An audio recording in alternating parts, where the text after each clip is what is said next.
It's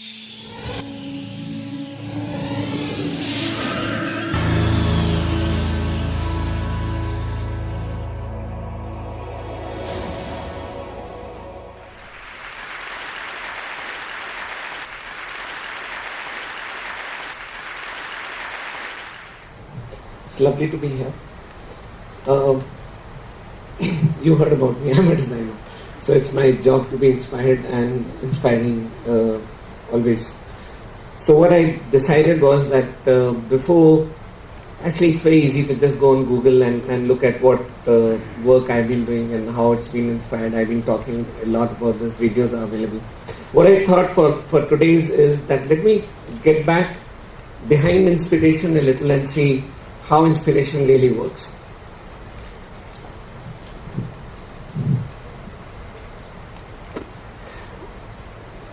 What I feel is that inspiration is, see, the way we live our life is almost like we live in a box.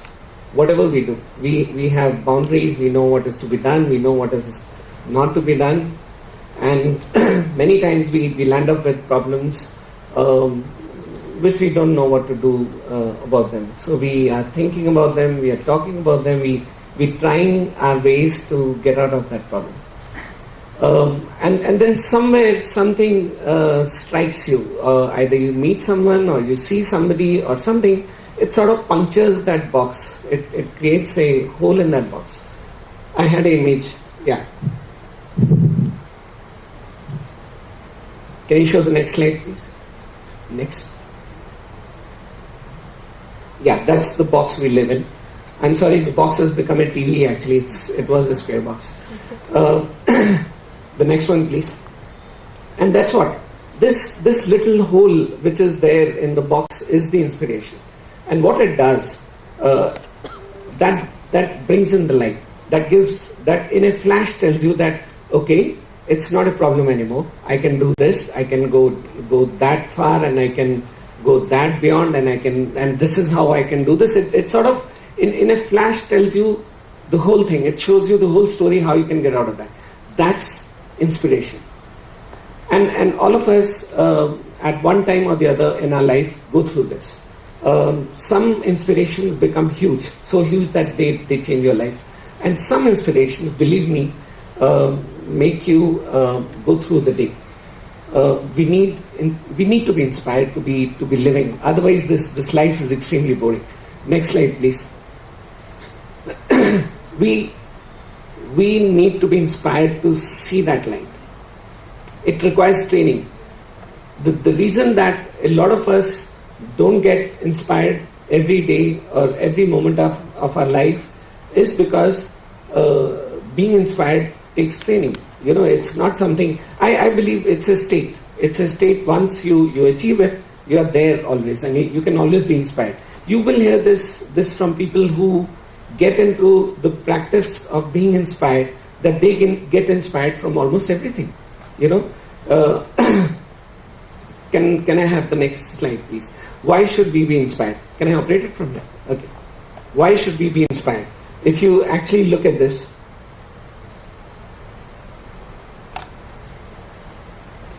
we get information. When we are dealing with people, we look at something, we have five senses. Our senses are always on. It's active, and we are inputting. We have things coming in all the time into our head, mostly. I mean, scientifically, into the head. And there's something called a heart. So the information comes to the head, it gets processed, the information comes to the heart, it gets processed, and do something with that information. Most of the time, when we take in the information, we're creating judgments. You know, judgments are mind-based, saying good, bad, good, not bad, I don't like it, I need so and so, I do not do this, this is very bad. All the time, we are actually taking the information and we temper that information with what is our past experience. Okay? So when we take in the information, we've already, putting it as a part of our past experience already. But if you look at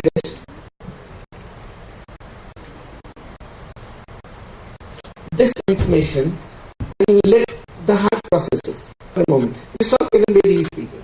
You saw people speaking before me. You know what what's touching about this? I mean, these are not things they put in their logical mind. Should I be doing this? Am I the person who has to do this? Would it be right? Will it lead me somewhere? It's not. That whole information has not gone through that process. So most of the time, the decision is very hard-based. I have to do this. There is no other choice. That's inspiration. So the moment you let your heart process the information, I think you got it. You are into that. I will give you an example of how this actually works. Most of us, when we travel to Goa or sea, wherever the sea is, or we travel to a hill station or a beautiful place, and we go and we stand there and say, wow. What happens? We're not judging it with our past experience of beautiful places, not beautiful places. We just let it come to us and say, this is beautiful. Actually, that's the moment. That's the moment of inspiration. And people do find it everywhere. It's all around us. How to be inspired? Okay, now I feel that these are the few qualities. Let this be into you. You can train yourself to be inspired. Be curious. Always ask questions. The moment you ask questions and you put a question in your mind, why is it like this? Why is this not like that? Why is so-and-so doing this? Why is Kiran speaking like that? Why this person is doing this? Or why so-and-so has done something? Why this goes happening like this? Why sun is yellow and the earth is like this? I mean, ask questions. Questions are the basic ingredient to open up that hole into your box. Because if you're curious, you know what's happening. If you're curious, you are becoming open to answers. I know many people just ask questions and they don't listen to answers. But you got to be open. Be curious. Ask questions. Use time and opportunity. You know, you will in your life you will meet people who have something to give you. You will see objects that you can use. There are things you will see, but we sort of hold ourselves back thinking, should I do this? I have an ego, Should I go and ask it? It's such a stupid question. I look so stupid when I do this. We need to use time and opportunity. Forget the ego for some time. Perceive as it is. That's another thing. Don't temper it with your own thinking. Many times when we see something and say, it's beautiful, and say, it's beautiful because so-and-so got paid or so-and-so did this, sure, whatever the background might be. We need to get into a frame of seeing things as they are and not, with a lot of other things. I'll give you an example. Yesterday I was in Bangalore in a jury, and one of the parameters for that entry to that jury was that team members should not be more than 12. There should not be more than 12 team members. And I landed up asking why. What if there were 500 people in the team? Because we should be judging the output, not the team members. And frankly, very esteemed jury, and nobody had the answer. Why should we limit the team members? Okay, I think we need to be very, very open and start seeing things without the color. Get into action. Try new things. Now, this is another thing. The moment you meet somebody, you will feel, there is, all of us have heart. We just had the hard day yesterday or day before. We will have something inside, I can do this. Should I try this? I think this will work for me. Okay? That's the moment. Don't stop yourself. Don't hold yourself back. Let this happen to you. I think get into action is extremely important. Passion. This is what is called passion actually. If you let the heart speak, let the heart do things, it is passion. Be connected to yourself and control your mind. These things require training. It doesn't happen without something. Now, this is what I'm putting. Indians, all of us, are very religious people. Religion is a part of our culture. It's a part of the colors we wear. It's a part of the food we eat. It's the part of rituals and families and relationships, and every damn thing we have is modulated, regulated, superseded by religion. And we have this inbuilt devotion. Okay, we have this concept of devotion. Devotion is what we call bhakti. Now, when I'm saying devotion, I'm not really talking about religion, but I'm saying that concept of being devoted to something. And what is being devoted? Hello? Being devoted is when you're not going to ask questions, when you will take it as it is. Right? When somebody gives you something or tells you something, and you just take it as it is. That is bhakti. And that is the passion in a way. So you find there are people around us, they take God without question. There are no questions about that. And the God comes to society, society comes to religion, all these things. Cultures is not questioned. So it's inbuilt into us to be devoted. It's not something alien to us. I find this in many cultures, many other cultures than India. Bhakti is a concept I cannot explain. Whereas that's the easiest concept explained in India. Second concept is the gyan, the knowledge. Knowledge, it's available to all of us. We have internet, we have people, we have books, we have libraries, we have, wherever, get the knowledge from. Third one is the action. The devotion and the knowledge and your heart are going to give you a chemistry which needs to push you into action. Don't stop yourself. So this is how I see the triangle of inspiration, which is devotion, action, knowledge, or bhakti, karma, and gyan. Anyone who knows about Vedas would know this is the basics of Vedas.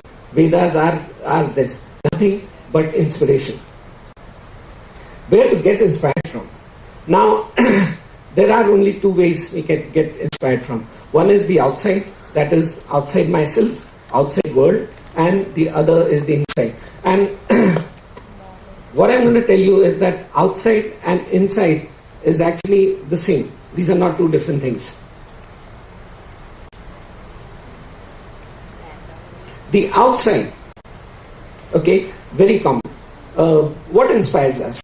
There are people, of course. People are inspiring. I mean, you listen to people, you hear them, you see their work, what they are doing, and it's wonderful how they have come over the resistance, the society, the thinking, how they actually come over the thinking of other people.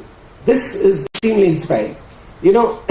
Companies are inspiring, products are inspiring, art is very inspiring. Art is always inspiring. Why is art inspiring? And when I say art, music included, performance included, sculpture included. Why is art inspiring? Art is inspiring because it always comes from the heart. Nobody can command somebody, say, chalo painting banao, or give me very good music. Not possible. It has to come from the heart.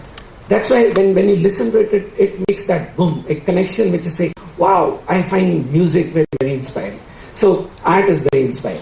Look into myself, and when I listen to that bell, it sort of says, listen, forget other things you were thinking about, your deadlines. Start thinking about yourself inside. So a temple is only a place, it's only a building, it's only an architecture.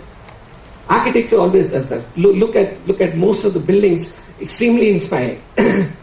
Travel is very inspiring. I travel a lot. I was in Bangalore yesterday. I took the flight to Mumbai. I took a taxi. I reached here about 3:30 in the morning. And I'm always inspired because I meet people I don't expect. I go through experiences which are not planned.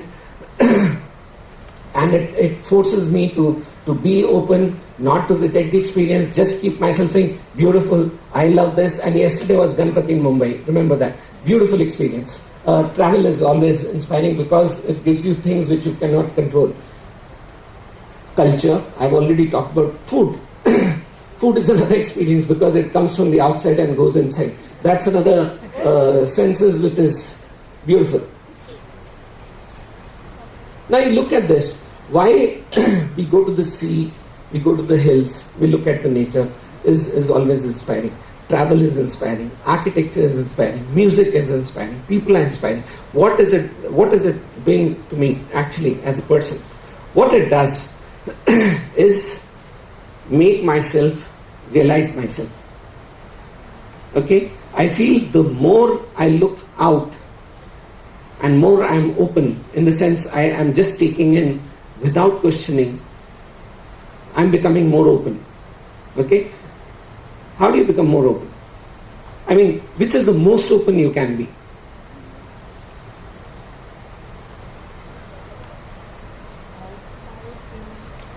This is what. The most open you are when there is no difference between outside and inside. Remember a box? I showed you that box, and that box didn't have the sides. How would you know what's inside, what's outside?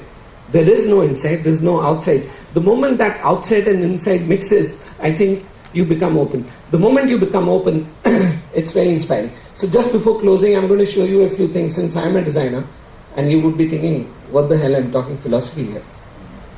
So let me show you some things. I started a magazine 2 years back. I've started my office. My office is called Indie Design. It's very new. It's one of the sharpest offices to create changes in brands and brand environments in India, abroad. 2 years back, in one of the design meetings, I realized that designers are not written about. The media is not very excited about writing about designers. So let me start writing about designers. Let me start a magazine, a media for designers. So I started a media for designers. I thought I will inspire people into doing better work. But you know what's happening? In last 2 years, it's a monthly magazine. We get over 200,000 downloads a month all over the world. People who are looking for the latest in design in India actually look into this magazine, and it's free online. poolmagazine.in. Just check it out. We've covered so far over 300 designers, some of them very well known, most of them not known at all of them having brilliant work. And I realize I'm the one who's getting inspired. I look at this work and say, wow, so besides the work which we do in our office, I have a team of about 30, 35 very young people. All of us, every time a young designer sends his work, we all look at this and say, wow, this guy is doing wonderful work. And I think we really, really get inspired. So the reason we are going on with this magazine right now is not that it does anything to our brand equity. It actually inspires us. I have designed this identity. I've also designed the ICICI before this. I've designed the Bajaj FinServ. Recently done KTM showrooms around. Each of this, I feel, is a product of human chemistry. When you have people who are willing to look beyond the normal things and you are able to create something, and it's not always designers. There's so many more people who influence. This is something you'll start seeing. I'm sorry, this is not so fat. The picture is actually stretched. This is a toy which we have recently designed as a brand, which will be launching on 2nd of October in 2 days' time. And inspiration is pretty clear from here. I was in a village in Korea once giving a talk to a college, and I realized that small town in Korea had beautiful signage in that city and very nice identity going all over. And said, in India, government would never commission a designer to do brand for their city. And while on the flight back, I said, but why should I wait for the government? Why can't I do it on my own? What does it take? So I took a team of designers within my team, and we created identity for the city of Pune, probably the only city which has a proper visual program. And we got very lucky that it actually got implemented along with a sports program we have in 2008. And of course the rest of the things which come from here. So the idea, the inspiration could actually come from anywhere. But I think what it does is it sort of creates that hole into that black thing which has blocked you from everywhere else, and say, it's so easy to do this, we could do this. There's a problem you're thinking of for a long time, and suddenly that light comes. That's inspiration. There's a very clear difference between inspiration and copy, but I can talk about that some other time. Thank you. Nice to meet you.